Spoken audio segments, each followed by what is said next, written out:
पहले तो आप अपना परिचय बता दीजिए। मेरा नाम डॉक्टर हरपाल सिंह है।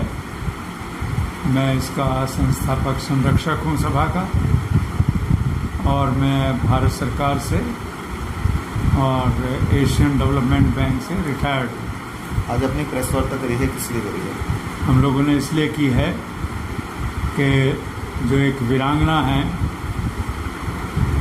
कंगना रनौत, उनको बुरी तरह से, मैं पूरी महाराष्ट्र की सरकार को नहीं दोषी बताता, उसका एक विशेष अंग शिवसेना, वो अपनी गुंडागर्दी से उनको धमका रही है, डरा रही है और उनके खिलाफ गलत सलत एक्शन ले रही है। उनको ध्यान रखना चाहिए कि महिलाओं के विषय में कुछ मर्यादाएं होती हैं। ये हमारी संस्कृति भी है, ये हमारा चरित्र भी होता है। वो इन सब को भूल के इन सब चीज़ लक्ष्मण रेखा लांघ कर वो उसके अनेक प्रकार के उसके ऊपर दोष लगा रहे हैं और यहाँ तक उसको धमकी दे रहे हैं कि आप बॉम्बे में नहीं रह सकती, आप चली जाइए यहाँ से। वो बेचारी भाग के अपना वापस मनाली चली गई। तो ये क्षत्रिय समाज ही नहीं, मैं तो कहता हूँ इसके साथ में पूरा यहाँ का राष्ट्रवादी समाज जो है वो उनके साथ, रनौत जी के साथ खड़ा है और शिवसेना की इस गुंडागर्दी का घोर विरोध करता है। मैं अपील करता हूँ शिवसेना के कुछ लोगों से, शायद जिनमें अभी भी चरित्रवानता होगी और है, कि वो इन गलत चीज़ों से बाज आएँ, नहीं तो यहाँ का देश का सभ्य समाज रनौत जी के पक्ष में खड़ा होकर सड़कों पर उतरने के लिए मजबूर होगा। क्या मानते हैं महाराष्ट्र सरकार महिलाओं को उत्पीड़न कर रही है? बिल्कुल कर रही है, साफ साफ कर रही है। क्या कहना चाहेंगे आप महाराष्ट्र? और इसकी ये एग्जाम्पल जो है वो ये कंगना रनौत साहब के खिलाफ जो एक्शन ले रही है, एक्शन लेना एक अलग चीज़ है, एक्शन तो गलत है ही, साथ में धमकी भी दे रही है, साथ में ये भी कह रही है अगर आपको बम्बई नहीं डर लगता है तो छोड़ जाइए इसको, ऐसी कि बम्बई उनकी जो है वो पर्सनल संपत्ति है।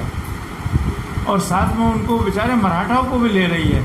मराठा तो एक बड़ी अच्छी सभ्य सरकार उनका विरोध कर रही है, तो उसका कारण क्या है? जो ड्रग का मामला आया हुआ है बॉलीवुड में, और उसमें सरकार को घेरा जा रहा है कि उनका माफिया के साथ है ड्रग का, तो उसकी वजह से उनका विरोध कर रही है शिवसेना सरकार।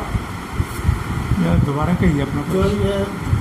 जो उनका विरोध हो रहा है कंगना जी का, तो ये महाराष्ट्र सरकार जो बॉलीवुड में ड्रग आया है माफिया, साथ में सरकार का भी इसमें क्या जा रहा है, सरकार का भी इसमें हाथ है ड्रग माफिया को साथ देने का। भले ये इस वजह से कंगना विरोध कर रहे हैं लोग। आपने बहुत अच्छा प्रश्न किया। ये शक तो बहुत दिनों से बहुत लोगों को है, लेकिन अभी इसका कोई सबूत नहीं मिला है। तो अगर उसने ऐसा थोड़ा बहुत संकेत दिया है या इशारा किया है तो उसके फैक्ट्स सामने दो। पुलिस को भी दोषी मान रही है, तो फैक्ट्स आने दो।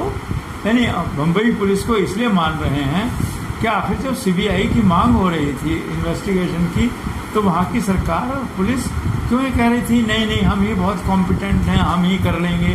क्यों डर रही थी, क्यों घबरा रही थी? क्या उनको परेशानी क्या थी? Let CBI do the investigation. वो दूध का दूध, पानी का पानी हो जाएगा। उनको किस बात का भय था? क्यों घबरा रहे थे कि वो सेंट्रल एजेंसी से इन्वेस्टिगेशन कराने के लिए? इससे शक पुख्ता हो जाता है थोड़ा थोड़ा। साथियों, मैं महिपाल सिंह हूँ, मध्य क्षेत्र राजपूत सभा का अध्यक्ष हूँ। और आज अपनी प्रेस वार्ता करिए, किस लिए करिए?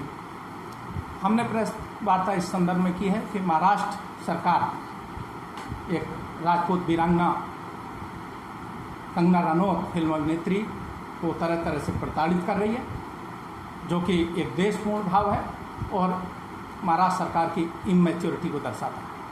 अब आप अपनी तरफ से किस तरह के समर्थन देंगे? कंगना रनौत को जैसे कि महाराष्ट्र में कोई समय नहीं दिया गया, उनको समय मिलना चाहिए था। उनको अगर उनका कोई अवैध निर्माण था तो महाराष्ट्र सरकार उनसे स्पष्टीकरण लेती। अगर उचित समय पे उसकी कोई कार्रवाई नहीं होती, वो जवाब नहीं देती, तो वो अवैध निर्माण के डिमोलिशन की या और कोई कार्रवाई बाद में करती। चूँकि ये गलत हुआ है, सभी की नज़रों में ये बात गलत है, तो मध्य क्षेत्र राजपूत संगठन कंगना रनौत की पूरी मदद करेगा। अगर उनको किसी फाइनेंशियल हेल्प की ज़रूरत होगी, कोई लीगल हेल्प की ज़रूरत होगी और किसी भी तरह के कोई सहयोग की ज़रूरत होगी, तो मध्य क्षेत्र राजपूत संगठन पूरा कंगना रनौत के समर्थन में उतरेगा। अब महाराष्ट्र सरकार के लिए क्या कहना चाहेंगे? महाराष्ट्र सरकार का ये भाव द्वेषपूर्ण है, इमैच्योरिटी का है। हम भारत सरकार से अपील करेंगे कि इसमें वो अपना हस्तक्षेप करें।